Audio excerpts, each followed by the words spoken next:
What is a square metre? This is a basic fundamental building block of a certified house apartment. And it's important that I share with you an understanding of how to work out what is a square metre when you're thinking about it, especially when you're buying off the plan. It's hard to conceptualize, what does a 9 square metre bedroom look like? What's a 135 square metre 3-bedroom apartment look like? These are the important decisions that you need to make based on your understanding of a square metre. So let's get into it. Let's get back down to the basics. What is a metre, first of all? Well, a metre is simply 100 centimetres. And if we're in the old school of measuring system, which is feet and inches, well, a metre is purely 3.28 feet. So if you can visualize 3.28 feet, that's 1 metre. And 1 foot being 12 inches long. So there's basically around 39 inches equals 1 metre. Now, 2 distinctions. First of all, a metre, when we're talking about meters, how many meters is the length of the island bench in the kitchen? Well, that refers to the length of something. So when we say meters, it's the length of something. But when we say square meters, we are referring to the area of something. So you can see the difference between these 2 measurements here. A meter is the length and a square meter is actually the full area. This is what helps me visualize what is a square meter in terms of an object. And an object which most of us are familiar with is a shower base. Now, in the olden days, the shower bases were quite small and tiny, and you'd have a shower and you'd knock your elbows in and amongst the walls. But nowadays, an average shower base is about a metre by metre. Now, how do you simply work out the number of square meters in a shower base? Very, very easy. It's simply the length of side A multiplied by the length of side B. You get those 2 measurements, you multiply them out, and you get the total square meters. In other words, the total area in square meters. Now, let's go back to the shower base. The shower base that I showed you was 1 meter by 1 meter. This is 1 square meter. That's what the basic area measurement is of this shower base. So keep that in mind, because every house apartment, every house, every building is measured in square meters. So in other words, 1 square meter is 1 shower base. That's 1 meter by 1 meter squared. That's it. It's a very simple thing to remember, because when you multiply out the number of shower bases, you're basically multiplying out the number of square meters. That's the easy way to think about this. Let's put it to practice. I've got a question for you. How many square meters is the main bedroom? Not including the ensuite, not including the wardrobe. So just where your bed and side tables are going to sit. Well, in this case, we're being told by the developer that there's 2 measurements. There's a 6 meter by 3 meter area here. So how do you work out the number of square meters of the main bedroom? Very simple. You go back to the length A multiplied by length B equals square meters. So in this case, the main bedroom is 6 by 3 meters, which is 18 square meters. Now you're thinking, what does 18 square meters really look like? Because at the moment, it's just a number. So now what I need you to do is imagine, and this really is really helpful when you want to visualize space in terms of how big is something.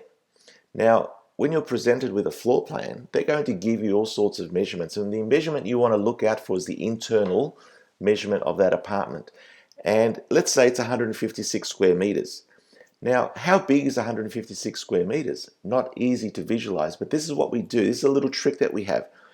We know that a standard size kid's bedroom is 10 square meters, roughly 3 by 3.3 meters. Now, keep that in mind. If you can visualize a basic bedroom, then that is 10 square meters. Now we take this, and instantly I know that this main bedroom is 18 square meters. But I also know that it's roughly 2 kid-sized bedrooms. Now, this instantly gives me a good sense of space, and I know that this is a very generous main bedroom for an apartment. it's equivalent to 2 kid-sized standard bedrooms. Keep this in mind because it's going to be very, very helpful when you're visualizing every apartment offering that goes your way. So here's a little secret that we have internally, that when we're trying to visualize small spaces and large spaces. For small spaces, very simply, we think of shower bases because we know a shower base is 1 square meter. So if you want to work out how long is that island bench and the architect or the agent tells you it's 2.5 meters long, well, you know that's 2.5 shower bases. So you can visualize that. Now, let's say you want to work out how big is the living area, the space where you're going to spend the majority of your time.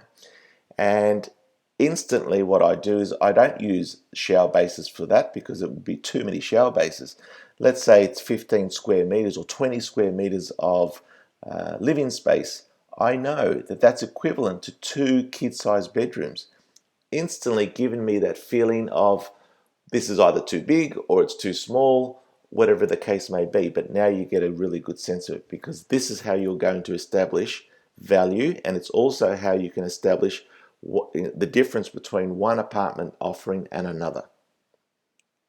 So let's go back to this example. You've got an offering here by a selling agent, and what you notice is that there are 3 bedrooms, 2 bathrooms, and a 2-car space offering. What I need you to focus in on is the internal size here. Now, the internal size is 156 square meters. That does not include the balcony. It does not include any outside areas. It doesn't include the open space if you're on a ground floor where all the garden area is, or your terrace. So this is purely your internal livable area. 156 square meters. What does that mean? How do you visualize that? Go back to what I've already shown you. So the idea now is to change your question from how big is this apartment to how many kids' bedrooms would fit in this apartment. Now we know 156 square meters can be divided by 10, because that's the little tip that I'm going to give you there, because one kid's bedroom is 10 square meters. So we take 156 square meters, we divide it by 10, and we get 15.6 bedrooms. In other words, this 3-bedroom apartment is equivalent, if you go from wall to wall, you could fit 15.6 bedrooms in here. I know that this is a fairly generous, in fact, it's a very generous 3-bedroom apartment. So there you have it. That is the key to figuring out space when you're looking at different sized apartments. So that is how you work out what a square meter is. Share this information with your significant other and educate yourselves, because my goal here is to make the complex simple and the simple doable, so that you are informed and that you are armed with all the information you need to make one of the most important and biggest decisions of your life, and that is a property such as certified house apartment. All the best in your journey.